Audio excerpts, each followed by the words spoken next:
स्वाध्याय TV.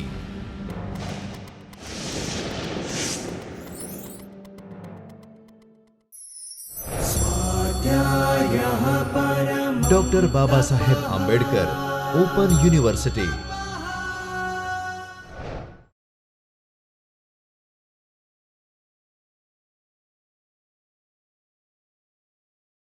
Namaskar. Behalf of Dr. Baba Saheb Ambedkar Open University, I, Professor Ami Upadhyay, welcome you all here. Dear learners, it has been general observation that when matter comes to learning, studying history, it becomes very boring for the students, which is not. Sometimes even I have observed students asking question, why to study history? We are students of literature. We want to study only literature, that's novels, drama, stories, poetries, etc. Why to study history? Yes, to study history is very important because the literature is very closely associated with the history and historical events.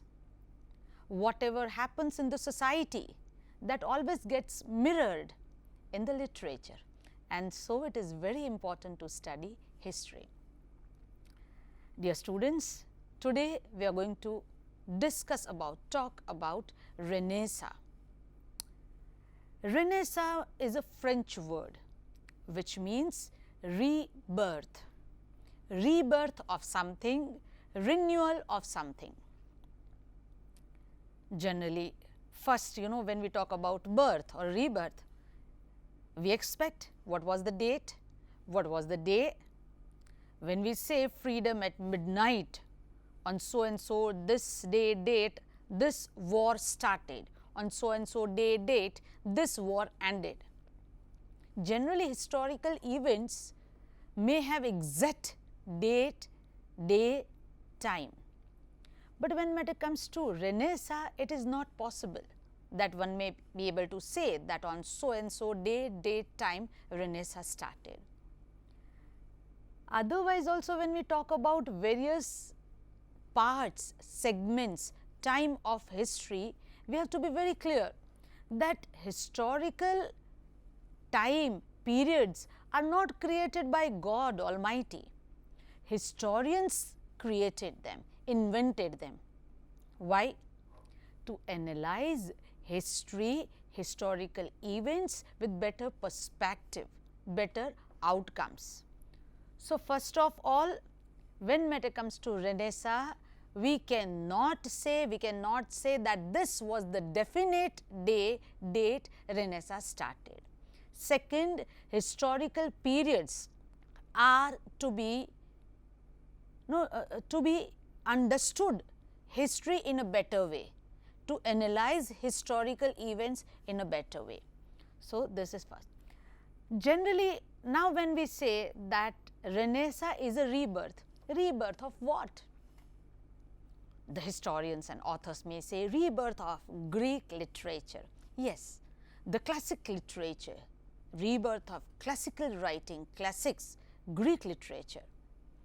But if we study, when we try to have a glance over the complete history, are we able to say definitely that it is rebirth of only Greek literature or Renaissance was limited to literature? No. Then we are being unjust to the rest of the new things that happened during that time in Europe. So, first of all, before we move further to understand complete concept of Renaissance, let us have simply glance over few images. These images we shall be able to relate when we further discuss about the Renaissance, the spirit of Renaissance, the causes of Renaissance, etc. Let us have glance over certain images, simply observe them. Simply observe, my dear students. Again, what do we see here? We see here people on the horses, weapons, the animals, a kind of free spirit. Now again the boats, ships represent their freedom to move away, their spirit of exploring new things. Again, a different kind of architectural designs. Gatherings, people interested in new ideas, discussions, innovations, again new designs of architectures.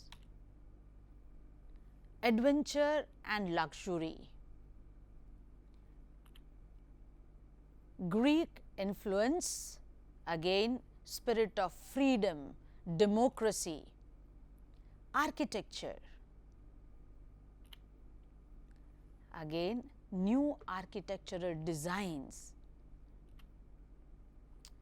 Certain skills, martial arts, etc. They had time to learn, develop new arts, new skills. Passion for reading books, lust for reading. Special space for art, a soothing smile of Mona Lisa. Time for pictures, images, drawing, etc. A peaceful time with lot of space for creativity, new ideas.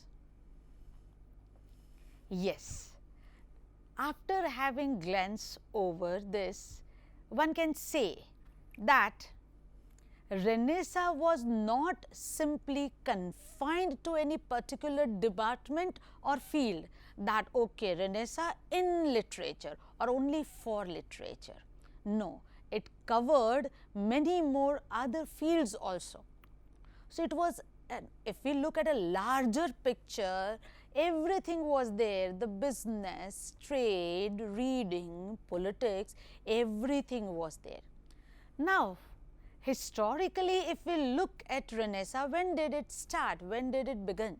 Yes, historically, if we speak, Renaissance began with the conquest of Constantinople.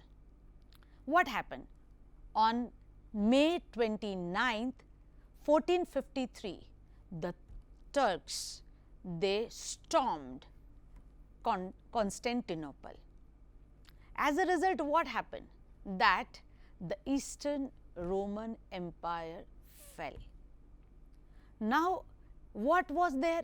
That Constantinople was known as the reservoir of, it was a reservoir of great Greek literature.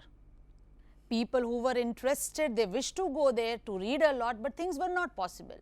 The Greek literature, great Greek literature was not equally easily available in the other languages as a translated form. So, there was a kind of, in that time, during that time, there was a kind of thirst, hunger for reading. People were curious that there are, a lot of books, knowledge at the center, the capital of Rome, but not available to the others. So, first of all, when the Turks, they stormed Constantinople, the scholars moved to Italy with Greek and Roman manuscripts. So, now you see the manuscripts which were not available to people in the other corner of the Europe or anywhere else, what happened? Started being available to people. People realized, okay, now we can also read. So, Greek literature, for which there was very deep thirst, hunger, started getting available to the other people. So, whatever was available only to certain Muslim states and Constantinople, now that was available to the larger set of people. And in that time, during that time, in Italy, there was, already a revival of learning, revival of interest in classics, and this helped to the Renaissance spirit, to the spirit of Renaissance. Generally, when it started in 14th century, the full maturity of Renaissance is generally found in England in round about at the end of 15th or 16th century. Why this Renaissance happened? What were the causes? Again, the larger pictures. No, it is very important that in history, when we study that, whether we talk about literature, literature is never away from the history. And again, in history also, so many components are interconnected. We cannot separate them. So, again, when we shall have a glance over these causes, we will be able to come to know. First of all, the first cause, people say that, you know, the starting point, again as we said, that the Turks stormed Constantinople. Now, Turkeys storming Constantinople was a starting point. Second very, very, very important component which can never be ignored is invention of printing press. Now, you see, the handcrafted manuscripts could have been available to very limited set of people who were very privileged at that time. But with the help of printing press, mass production of literature was possible. Now, that mass produced literature reached to number of people. Literature, reading, books, they stand for ideas. Either idea or supporting the stimulation of ideas. Now, the same literature reached to so many people. Now, printing press helped. Those manuscripts might have, you know, certain scribble errors. In printing press, it was possible to remove this, you know, errors also. As a result, what reached to the people was error-free original literature. Books were easily available. Books easily available means knowledge easily available. Yes, my dear friends, whether we talk about Indian Renaissance or we talk about Renaissance in Europe or anywhere, the knowledge matters, the books matters, ideas matter, because these are the synonyms. Yes, so books were easily available. As the books were easily available, large reading public was there. Lot many people were reading. Now, you know, this reintroduction of classical works is very important as a cause, because when it got reintroduced, the interpretations of scholars were also different. Previously, there might have been the meaning or the reading of the text. When these Greek classical works got reintroduced, they came out with other scholarly interpretation, because the interpretation, understanding, those things were again influenced by the time, the spirit of Renaissance. So, again I repeat that the first important cause was the fall of Roman Empire. Second, printing press, which boosted reading, interpreting the text, Greek text, classical works. Now, if we move further, English were the great explorer.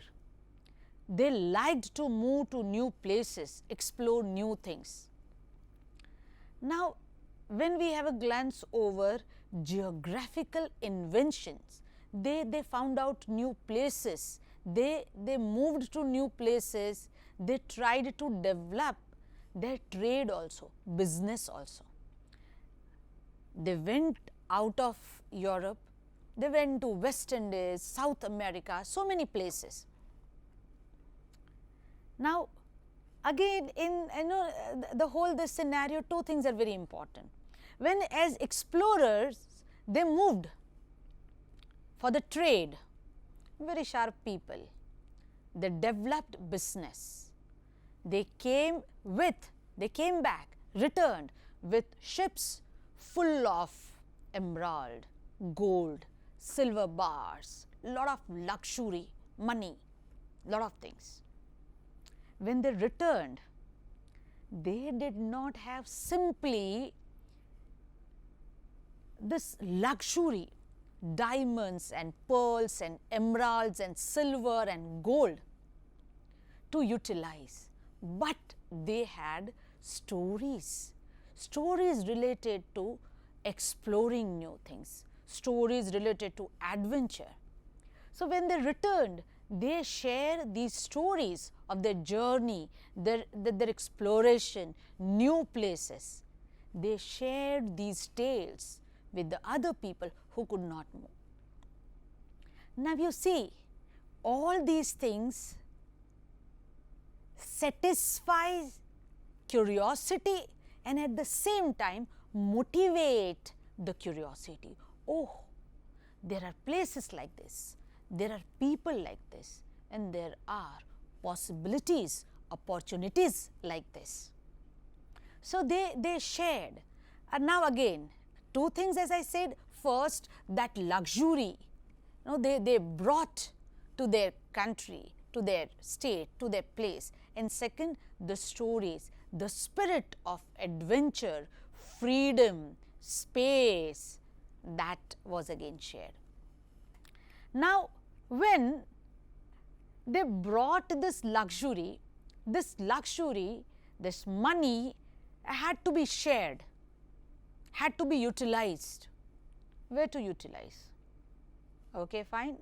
The emerald and pearls in their clothes, showing that, oh, a lot of money. But then what?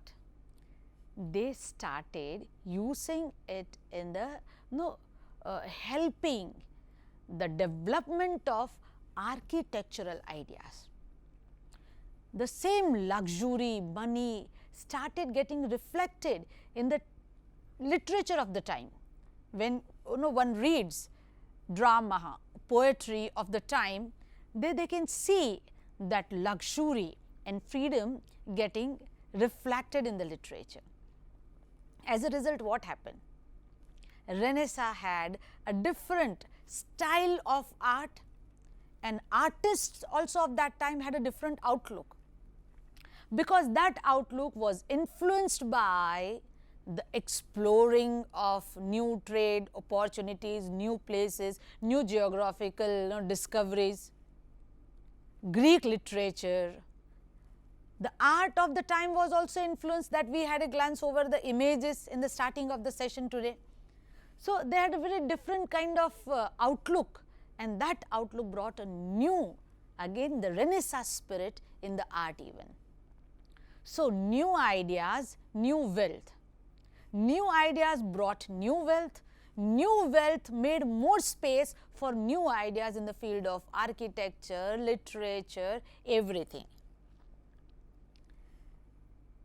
Now, when we talk about freedom and space, with that the another reason was also there, that in the middle of 14th century, Black Death caused death of third of the population of the time.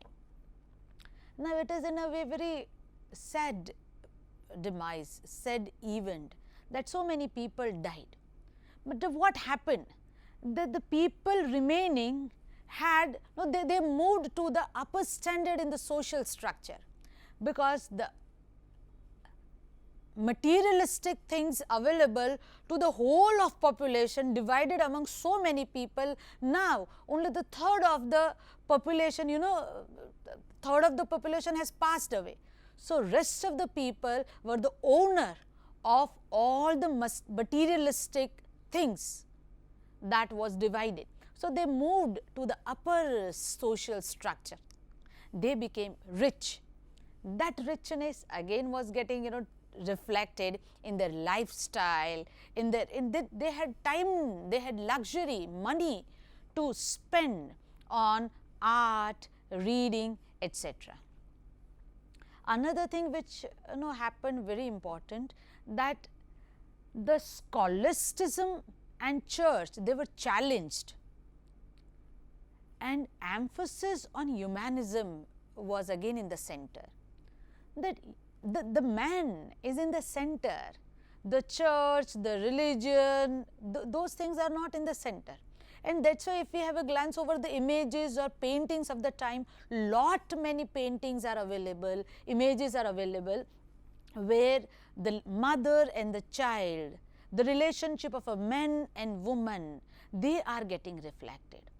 So, humanism was there. The first concern is human, and they started, believing in enjoying today's life. Let us live in present. Previously in the Middle Ages, what was there? They had a lot of faith. They were living today, keeping in mind the next time to come. So, they were not living in present. But in Renaissance, the focus shifted on the men in the center. As men was in the center, humanitarian approach was there, humanism was there. They started believing in individualism.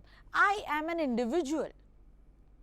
If I am an individual, my ideas, my thoughts, my freedom, my opinion, my likes, my dislikes, all those things matter. Church does not matter. What the others tell me, that do not matter. The next birth, next world do not matter. My individuality I want to get reflected. I am not simply a unit of the whole society or whole social structure. I am an individual. So, individualism started getting reflected. Listen, something very important is that scholarly ideas are very important, but if the scholar does not have freedom or space to share or to present or to express those ideas, what use of those great ideas? So, Renaissance brought this freedom, this space, right or wrong. I have no freedom to express it. So, the writers also expressed, whether we read Marlowe or any author of that time, that freedom is getting reflected. Yes, there were certain reservation about the freedom, expressing freedom related to the queens or maybe the king or those political side of time, Renaissance. But yes, there was freedom. As a result, individualism was there and the worldliness. I don't want to waste my time in talking about something great beyond this world or worldliness. I want to enjoy present time with all the worldly pleasures. When they started talking about worldly pleasure, the art, the time for reading, relationship, everything started being so important. When we have a glance again, when we read literature of the time, one would observe it. We do observe it. If the people of the time are occupied in the war and conflicts, the war does not let anyone have time to share ideas, or maybe for the thought process also, for the great literature also, for the great paintings also. The end of 100 years war played very vital role. There was peace in the society, peace amongst the people, and that peace allowed the Renaissance spirit to flourish like anything. People did not have conflict, people did not they did not have worry to save their lives, to run from here to there. They were not suffering from poverty also, as we discussed. So, completely peace was there, and as there was peace, they could invest their time in reading great literature, Greek classical works. They could spend time on great paintings, drama, performance, stage, theatre, etc. Yes, my dear students, today we discussed about Renaissance. What is Renaissance? Why it is so important to study history to understand literature? What was exactly the time, roundabout time of Renaissance? What were the causes that made happen Renaissance take place. In next session, we shall discuss about few texts reflecting Renaissance spirit. All the best, and I am sure that today's session would encourage you to read more about Renaissance, to see more images of Renaissance architecture, to see more paintings related to Renaissance spirit, and that would surely encourage you to read about Renaissance in India, which had altogether a different shape. Wish you all the best. Thank you very much. Namaste. स्वाध्यायः परमं तपः